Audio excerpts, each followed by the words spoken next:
Hello, hello, everyone, in the fresh episode of Go Global Eastern Europe. And today I have special guest, Alex Alderman, who will introduce from the other perspective. Because in the previous episode, I always talk with founders, entrepreneurs from our part of the world. Today, we will ask from the US perspective, but who really understand reality of our part of the world. Hello, Alex. Hello, Tom. How are you? Great, thanks. So yeah, maybe let's start to introduce yourself, your story, be based in Prague, and what you do in your everyday work.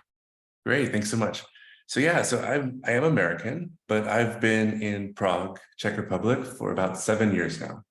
So pretty much started a whole new career once I got here. I started my marketing career once I got to Prague, and so yeah, everything I learned in marketing has been from the perspective of Central Europe. I get the advantages of being a native English speaker, but my home now, at least for my career, is definitely in Central Europe. So hopefully that dual perspective can be helpful for the conversation. Okay. Yeah. And so what you did before you moved to Prague? Yeah, so I did a couple things. After school, I went to the military, actually. And I was in the military for 5 years. I did analytics and intelligence work, and then went to school for psychology. And the plan was to get a PhD in psychology, but I got a little impatient. And so I wanted to get directly into applied psychology, which is sales. So I got right into sales from that. I started from the ground level, like knocking on doors, selling window services, roof services, basically the most unpleasant type of sales possible. And I moved into selling furniture, retail sales. And then after a few years of that, I realized this was not the lifestyle for me. I did not want to work, 60 hours a week, every single weekend. Just wasn't quite matching with what I hoped life would feel like. And so I saved up some money and did a very cliche thing. And I went to travel Europe for 3 months. And during those travels, I learned how to teach English and found a plan to stay in the country. I met my wife in Prague and ended up just moving here full time. So I did a couple odd jobs in sales before coming, but then I really started to kick off my career in marketing once I got here. Yeah. Okay. So how you find this idea to focus on marketing if you could teach English? Yeah, so I started teaching English, and then I went from teaching English in a bad school to teaching English in a good school, then teaching English at a company.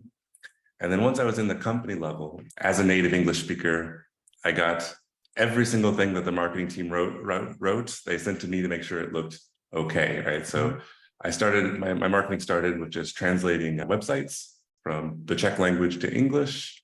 And then after translating a bunch, I realized I could just do it myself from scratch. Then I started working at marketing agencies, specialty in B2B social media. After a few years of that, I started working more as a freelancer, and I started working specifically with tech companies, specifically B2B service companies, high-ticket B2B service. So software development, lately these machine learning development, these kind of companies are who I'm working for now. So after doing the marketing agencies for a couple of years and then working directly for the software development companies, as of last month, it's pretty exciting, I'm kind of soft launching my own agency. So that's been a big growth opportunity / really stressful and hard project, but so far so good. I'm pretty excited. I pretty much soft launch next month. So it's a very active time for me. Yeah. Okay. So what's your framework to help land this €1 million project as you have in your headline? Yeah. From my perspective, it's always the big projects need to build trust, reputation, often meetings. What is super hard during the COVID, and also, of course, now it's not super easy to fly all the time to US for the meetings. How it's even possible from your perspective, and how to do that right? Yeah.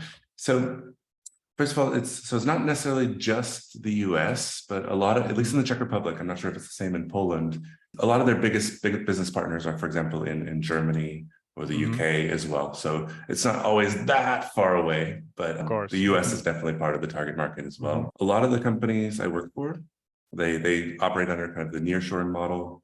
So they're they're actually even more focused on the European Western countries, just because the time zones line up and they just have a long history of kind of working for those markets, especially Germany, also the UK, also the Nordic countries. Yeah. And so, like everyone else, when the pandemic hit, everything kind of changed. And for some companies, they took that opportunity to really lean in to the change. So pretty much every company I've worked for received some LinkedIn workshop in April of 2020. The ones that have succeeded with it have updated that since then. The ones that are still struggling are pretty much trying to do the exact same thing they started back in 2020, when not that many people really knew how to use the platform well and how to do business development through LinkedIn very well. So a part of what I do is kind of catch them up into some of the things that we've kind of figured out over the last few years. But to your point about how to close big deals without face-to-face meetings, most companies didn't completely replace their old style of business development with LinkedIn. It's very much a supplementary thing. They're still going to conferences. They're still meeting people in person. They're still flying across Europe and to the US as well. But the conversations can get started through LinkedIn, as you know. It's actually a very valuable channel, and it's a channel that very few people are doing well. One of the things that gets in the way a lot is, at least in the Czech market, companies are usually doing one or two things. They typically do not have a full-time native English speaking or native German speaking content marketer on their team. They typically have local people doing that. What they do is they typically look for freelancers for specifically either translation or for A to Z completion. The problem is it's really hard to find someone that's a native speaker, but also proficient in marketing and also proficient in technology. That's really, really hard to find. And the few people that are on that market have been scooped up by Microsoft, have been scooped up by Deloitte, the Big Four. So that market is really, really hard to find someone that ticks all those boxes: native speaker of the language, marketing proficient, and technology proficient. And local. And Because, local, sure. I think to have remote, it would be easy. Often the native English speakers are kind of backpacker vibe and not so much into B2B marketing. Yeah. And so what's happening is you have a lot of companies who are doing business development on LinkedIn like this. First of all, they're just blasting people. So they're making target lists. They're 1,000, 2,000 people. They're making it completely automated. And I've seen some of these messages. I've received some of these messages. They're just terrible. Dear sir / madam, these kind of messages, right? So, and it is like set up, East Europe, Pakistan, India, and, CTO. In US or in the Western Europe, they're receiving like 30 messages like this every day. And it's unfair, but a lot of the West has a certain opinion about Central and Eastern Europe. They see it either as a complete budget option, so they'll pay less, they'll receive less quality service. They see it as we couldn't find anyone on the local markets. I guess we'll try the next best option. From my experience, at least in the Czech market, that's not a very accurate opinion, because actually there's a lot of really, really strong talent in this region. Really, really good technical universities, really, really smart business leaders. There's, I'd say, more of a branding problem, more of the region of branding problem, right? And so, but that branding problem is there.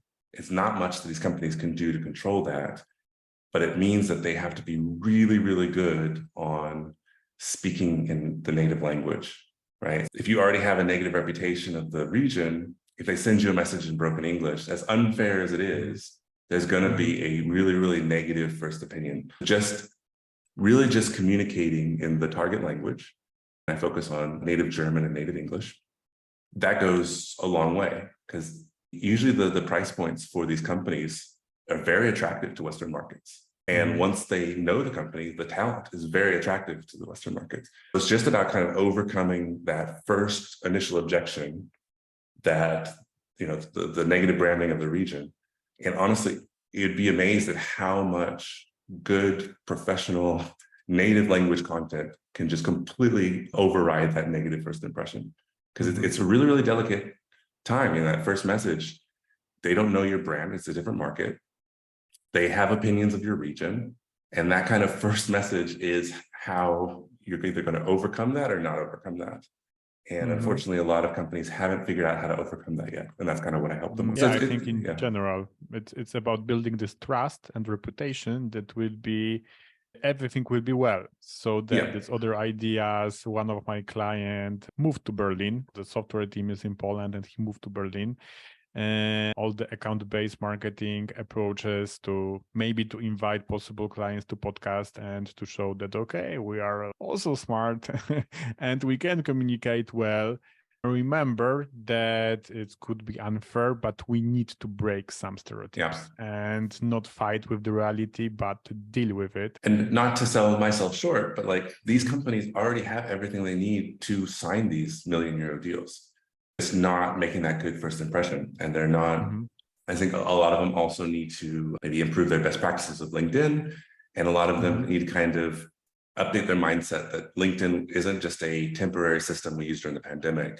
It's an extremely valuable channel. And I think some of them need to maybe reconsider their budgets on how they do their marketing budgets. Because I know some of these companies I've worked for, they spend lots of money to go to conferences all over Europe. And I've also known that they maybe aren't seeing the results from that they used to, because I think a lot of people start doing maybe finding B2B vendors. They've embraced that it's now a lot of it's through LinkedIn, right? Not only those old channels are definitely important. It's definitely important to have that handshake, seeing someone in person, 100%. We're never going to replace that. But for example, even just setting up these meetings so that you can meet someone in person. When you go to the conference in their region, for example, all of these things can be done through LinkedIn, and companies need to start realizing that not only can it be done, but it's probably the most efficient way to do that as well. In my last episode, we talked about this, to go only for the conference, to go one day before and to leave and, just meet a few people during the networking. And sometimes you will meet random people. And with LinkedIn, you can prepare, you can check LinkedIn event, it's visible, you can check all the participants who clicked there.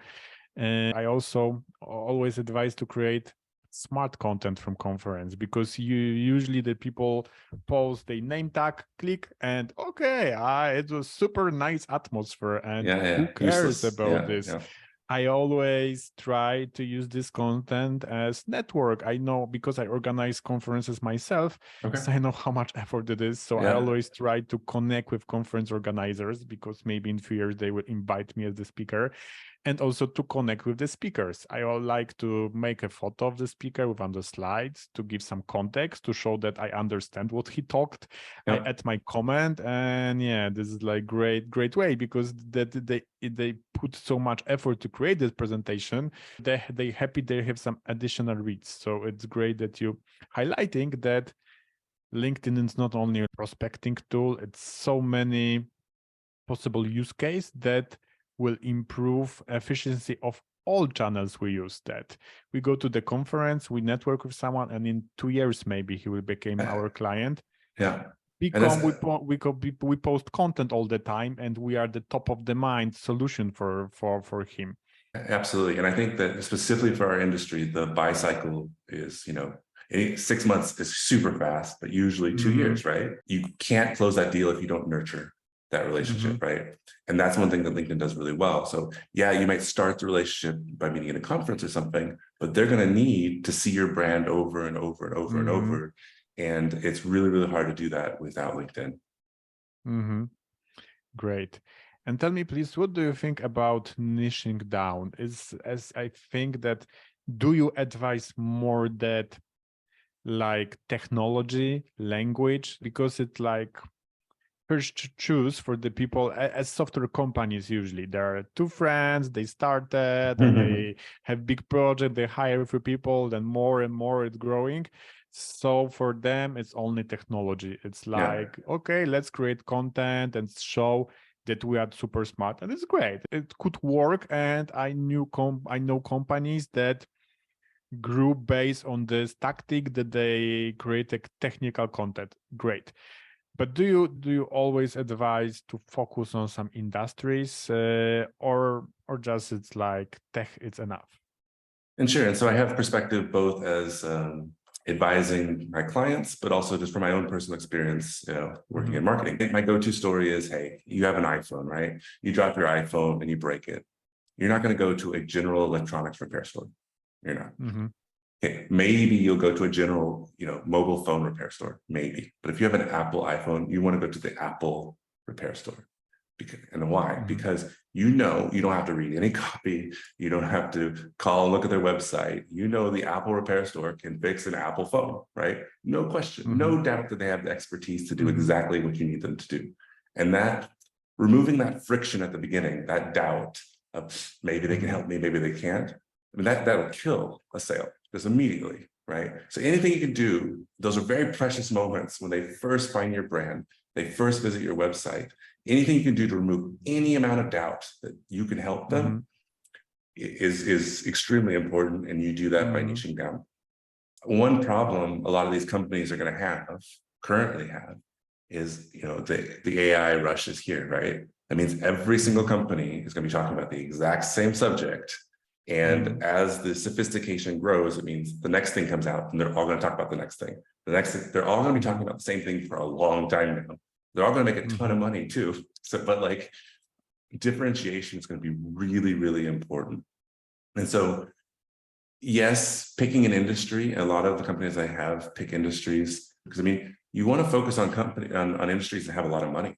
Who's doing really well right now? Banking is doing pretty well right now, right? You do pick an industry and you can shift. I've seen companies shift. Okay, we were doing telco, now we're focusing more on banking, but it really depends on what kind of case studies you have, because you really want to kind of lead into your case studies. And okay, so if you do shift industries, you really it's an extra effort to say, yeah, we did all this work for a bank, but don't worry, we can do it for a telco company too. That's friction, right? Something that you have to overcome. If you can kind of if you find a market that's big enough, it's good to stay in a specific industry, because every success story you gather is just less and less concern that those people have that you're an iPhone store, they're an iPhone, there's nothing they need to worry about. I mean, I originally started as a copywriter, right?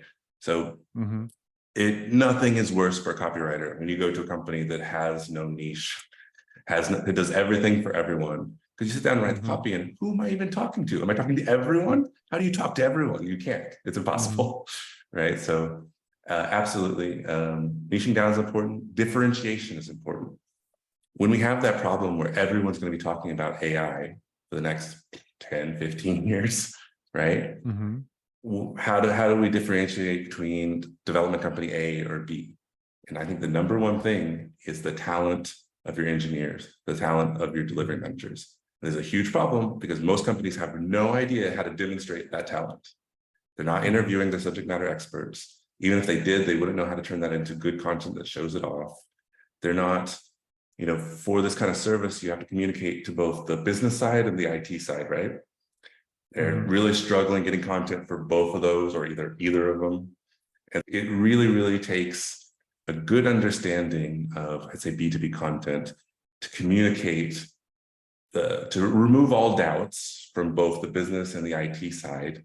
And I think the best way to do that is to show the business side how good your delivery managers are, how much they meet deadlines, how quickly they can go to market, those things. And to show the IT side that you have, the technical expertise, you have a team that's big enough to handle big projects. So there's different things you want to show to both of those sides, and it really takes some planning to kind of make that happen. This part to work on the B2B content. And what do you think that still blogs are super important, or it could be on different platforms, like articles on LinkedIn, and not focus so much on blogs, because it's often pain to create good article and you don't see result from the long time, and even never from this article because it didn't position well, for example.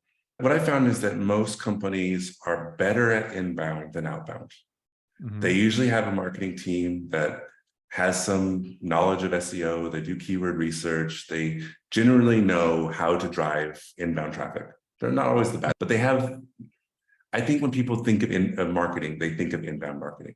I think that's just their default thoughts when it comes to marketing. Typically, when I come to a client, they typically have articles, they typically have some kind of keyword analysis, some kind of keyword research. They're usually maybe not great, but they have the basics down. Yeah, because it's from B2C. Yeah. It's like marketer from B2C background. They have, okay, we need to do this because it's like the traditional content marketing. It's about keywords, long tail, etc. Typically when I help someone, I focus more on outbound. And because my strategy is, look, you already have a team. If the things you're doing are working fine, you keep doing that. I'm not here to replace your entire marketing operations. A small team, I can't do that for you, but there's very specific holes you have in outbound and in content. And those I can very specifically do. I do write articles, mostly because I like to create little miniature funnels for each of my content. If you are doing some kind of middle of the funnel content for an article, maybe you have a conversion attempt at the bottom. Okay, so let's take that article, let's break it down into 10 to 15 pieces of LinkedIn content. And now there's a natural link between every piece of content, not every piece, but this content from that article. There's a natural link to go back to the article, down to the conversion attempt, right? So I like to create content in batches, and each of those batches is like a miniature funnel. So I do articles for that purpose. But if they already had really, really good articles, skip that part. Let me just turn that really, really good content you already have, that's already doing really well on your website, that's already doing really well on inbound, and let's break that down into LinkedIn content to help you on the outbound side as well. And I think this is something that a lot of companies struggle with, is they see LinkedIn and LinkedIn content as a purely marketing activity. And it's just not. It's absolutely not. So they don't talk to their sales team. They don't, I wish I was making it up, but I'm not. So you have marketers who are making content even for the business development people and have no idea what sales campaigns they're running. None. Right? So they're creating like branding content to try to move people down the funnel for their business development team. So there's just that really, really misalignment between sales and marketing usually, which is the number one thing I fix. Absolutely, we cannot even start. Let's get sales in the room. Let's get marketing in the room. And my favorite is to kind of do the newlywed game. You know that? It's an old American TV show, but it's basically, you have your two groups and you ask them questions about each other. You know, they hold up the sign and you see how close they were. So you ask marketing, hey, what sales campaigns are we doing this quarter? No idea. Right. And it goes both ways. You know, you maybe ask sales team about brand guidelines or something like that. No idea. You have to be aligned, because LinkedIn and LinkedIn content is a mixture of sales and marketing, and it has to be. Yeah. True. And could make the work for both sides much easier, because for sales, they will have easier, as we talk, that we can nurture with the content possible leads. And I found myself when I started, like in 2018, I started only with outbound, and I found that my position with the clients is not super high, because I'm the sales guy who came from outbound, and please give me time for a meeting. And when I started with content, I found, okay, they consider me as expert. My position much better. No show offs, and before that, people canceled meeting 5 minutes before, etc. And so it will be much better for sales, and for marketing, it will be much easier to create content, because I see they all the time, they have no ideas. We make posts for company page about the special celebration today, donut day, and it's no sense. It's like wasting efforts, and it's make their more work much stressful, because often it's hard to provide that return of investment for their salaries for B2B marketing, because it's not in the direct impact. So yeah, it's, from my perspective, also super crucial to get them work together. And LinkedIn could be like pilot program to start with this. Later you can make together webinars, etc., many other things. But LinkedIn could be this first step to get them work together. And so when I look at clients to approach, the number one thing I look for is, I'd say 75%, the only thing they're posting, pictures from recent events and webinars. Webinars are great, absolutely an essential part of good, outbound marketing stack. But you have to be able to do more, right? Because there's different parts of the funnel. And if you're just doing middle of the funnel, bottom of the funnel, just webinars or whatever, that's not enough. It's really, really not. these teams that they're marketing oriented. I mean, they're marketing teams, so fair enough. But because they don't understand the needs of the sales team, that's really all the content they think about, right? And as you said, it makes them spend so much time on social media content with such bad content, right? And it means that the business development side is spending so much time. I talk to them. I'm nervous about reaching out to these people. I don't really know what to say. My English isn't good. What a waste. Like, we don't need, you can have that prepared for you, really. And just a simple, I think a simple workshop where you're explaining to them, okay, you just need to have a set number of content pillars, right? That cover both top, middle, and bottom of funnel, in much more top, a little bit of middle, and very few bottom. And you just need to go and have a little worksheet. Okay, so when you sit down and write content, look at this worksheet. Don't be creative. Look at the worksheet. There's 20 things to write about. Pick one. Read the list of 20. Which one gave you an idea? Go write about that, right? It could be so much simpler with such a little workshop. Just a little, like one document that just summarizes your content strategy. Like, and they could save hours and hours and hours. And so, I really try to sell my services. I think I can pretty clearly lay out the good ROI. So even if I don't make you another sale, oh my gosh, your marketing team now has 10 extra hours a week. Like, are they good? If they're good, they could probably spend 10 hours focusing on much higher ROI activities than sitting, in a Word document trying to think of content, right? So that's the thing. I think a good content system, it frees up marketing to do high ROI activities, and it gives the confidence to the sales team to approach people in a professional manner. And again, even if I don't make a single sale for you, those two things, at least 2 or 3x ROI from the cost of my services. Easy. True. And also for clients, I think it's changed the way how we buy, especially in B2B, when we want to not talk too much, we want to read, we want maybe to consume content, and we want to have answers for our questions. And we see that company, as you said, with this example with iPhone service, I wouldn't go to this electronic shop and explain them, okay, here we have iPhone, do you know this? No, I want to go to the place when they will understand me. I will feel okay. I wouldn't spend time to educate them. And as you mentioned, it's win-win strategy for everyone, because it's higher ROI and our clients also will be happier. But yeah, of course, it leads to higher ROI. Yeah. And if you think about it, so we think about how many nurturing touch points you need, and think about any one of those touch points. If you say something stupid about technology that shows that maybe you don't understand it, done. So it's not, you actually need pretty close to perfection over and over and over. You need that consistently, extremely high quality, because it's not, you don't get, it's a very unforgiving process. When people are looking to spend, I mean, because you have to think about who's actually purchasing this, right? So it might be a department head, it might be a C-level, but basically, when they present the idea to either their board or to their CFO or whatever size they are, whatever decision process there is, they have to, almost their career is on the line, right? It's $1 million, it's a $2 million, it's a $3 million project. There are huge consequences if they mess this up. If they select a vendor and the vendor screws everything up, like those people are very ambitious, and they are going to be very low risk tolerance. And so when they see your content over and over again, every single time, they need to walk away with the feeling that, okay, these people know what they're talking about. And you cannot do that without niching down. You cannot, because it doesn't count if you don't make a mistake, but you also don't talk about anything high level, right? So maybe you just post webinars, maybe you just post pictures and say your company is growing. Okay, fine. Maybe you didn't make any mistakes, but you're also not demonstrating expertise. Right. And a lot of software development companies, so they play it safe. They know this, like they're smart people. They've been doing this a long time. They know they have no room for error. And so what they do, unfortunately, is just play it safe. They're going to write very, very surface level content.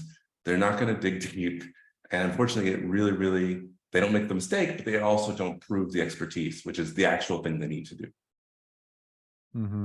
How is it possible to build professional brand for business developer who's not technical person? He is hired to the company selling tech solutions. Should we try to build his brand as advisor? What do you think about this?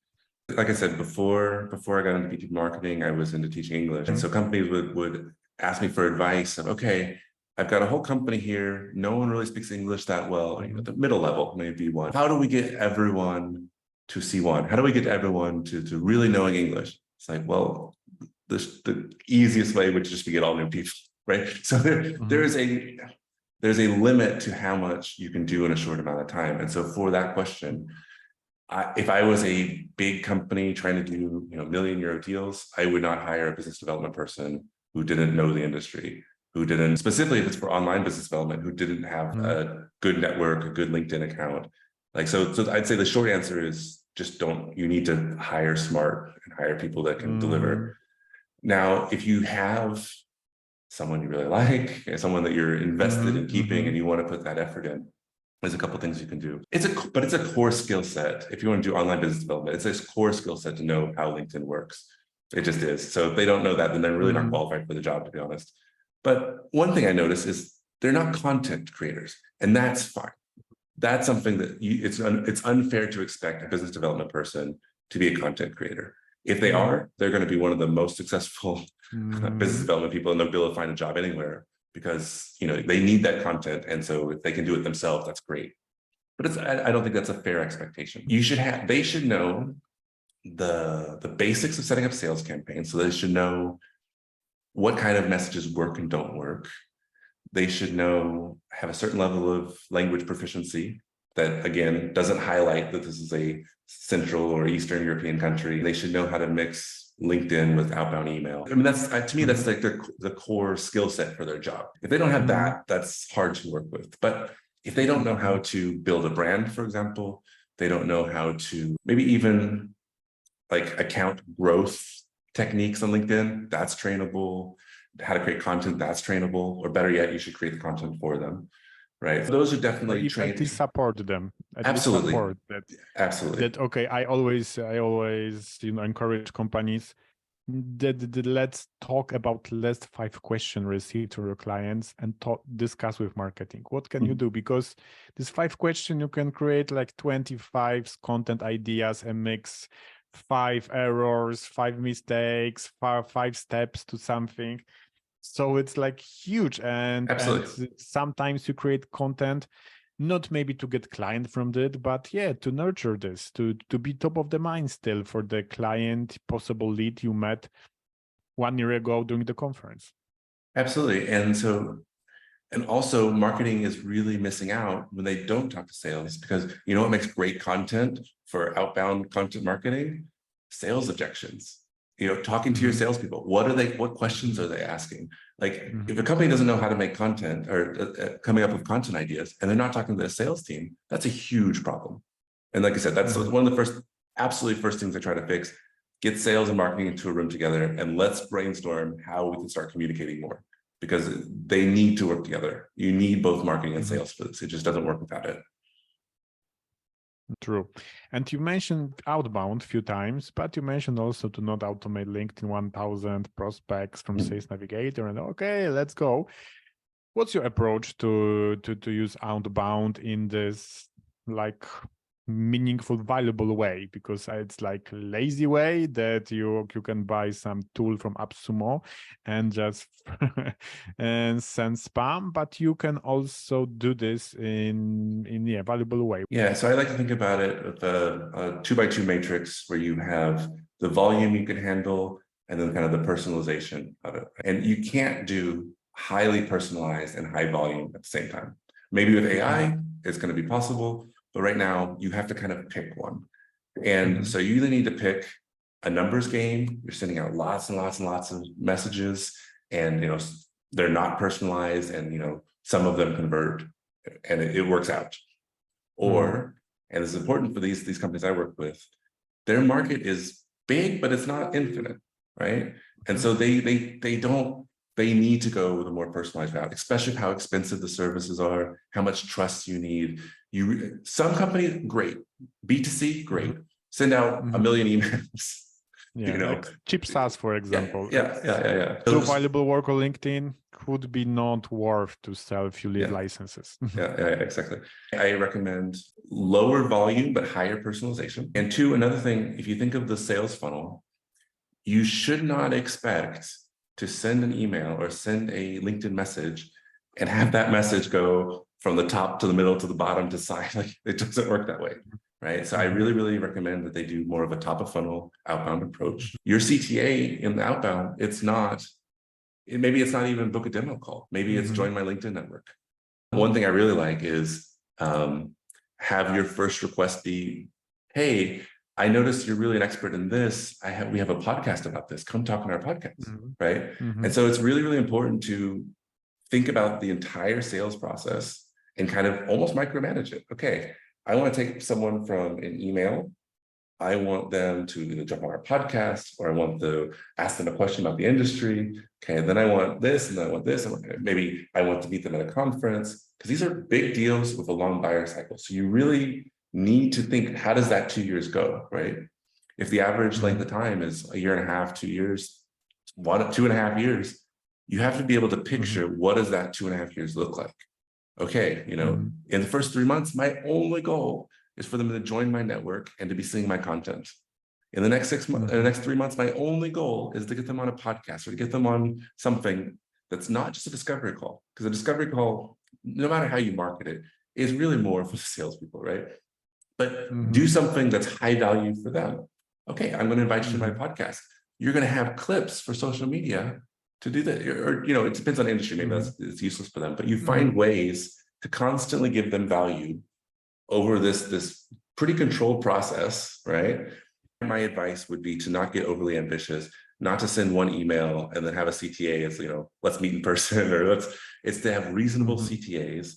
It's to understand that the process is long and that you should have a lot of milestones between the first message and signing the deal, and have a clear roadmap of exactly to take them from one step. And your only goal now is to get them to the next step. Your only goal now is to get them to the next step. And when you can think that way, you can make it systematic, and you can make sure that every step is a reasonable and valuable request that makes it easy for them to say yes to the next step, right? True. I like to use content for this, to Absolutely. just send an email or something to send yes for the content, because if someone is interested in this content, we have some, intent that, okay, maybe it's valuable for them, because if they are not interested how to get more clients because they are full booked and they just need more developers, because it's also for many companies that even sometimes bigger problem to recruit more people and to fight for the talents than to get more clients. Okay, it's some indication we know something. You need to really be empathic. I always advise, okay, be empathic if you like to receive these emails and how many times you buy something from cold email. I never have bought, I think maybe something, but I joined the podcast from cold email, of course. So as you mentioned, that approach that I always also practice. Yeah. And this shows off how much the sales and marketing side need each other, and how much they understand it, because there should be some kind of funnel you can put them in. There should be some kind of a newsletter you can nurture them with. Right. And so you really need to both together plan out that 2 years and figure out, what does each side need? The way I think about it is marketing provides the infrastructure of that path, and sales helps push them from step to step. And to really kind of understand that, okay, marketing, we need a newsletter. Marketing, we need some kind of sales funnel, right? Marketing, we need some, where they have eventually an intro call or a podcast. Then they have a landing page for an intro call. Then they have a landing page for a sales call, right? But really have that infrastructure that sales doesn't have to make it up every time. They know exactly the path. They know that path is paved. It's got good infrastructure, and it makes it so much easier. All they have to do is, I need to get them from this step to this step. And I know that once I get to that step, I can just get them to this step to this step. When you can break it down and give them the infrastructure to make it that easy, you're going to see so much better results. Absolutely. Great. Thank you. I think we are close to the finish of our talk. It's many roads that we can go, like, set up the steps and connect CRM, etc. But yeah, let's direct to the end. Do you have anything that you want to add as your main philosophy and the lesson for us is the people that grew up in this part of the world that we even born the communist time? I mean, the message is really that if you especially software development, I don't know exactly which market you're doing, but your services are so in demand. You do not even need to do demand generation at all. That is not your bottleneck. You have a really big talent pool, you have attractive labor costs, and you have basically you can deliver things that the Western market absolutely needs. They love what you can do. They love your price point. All you have to do is to get the messaging, get the branding right.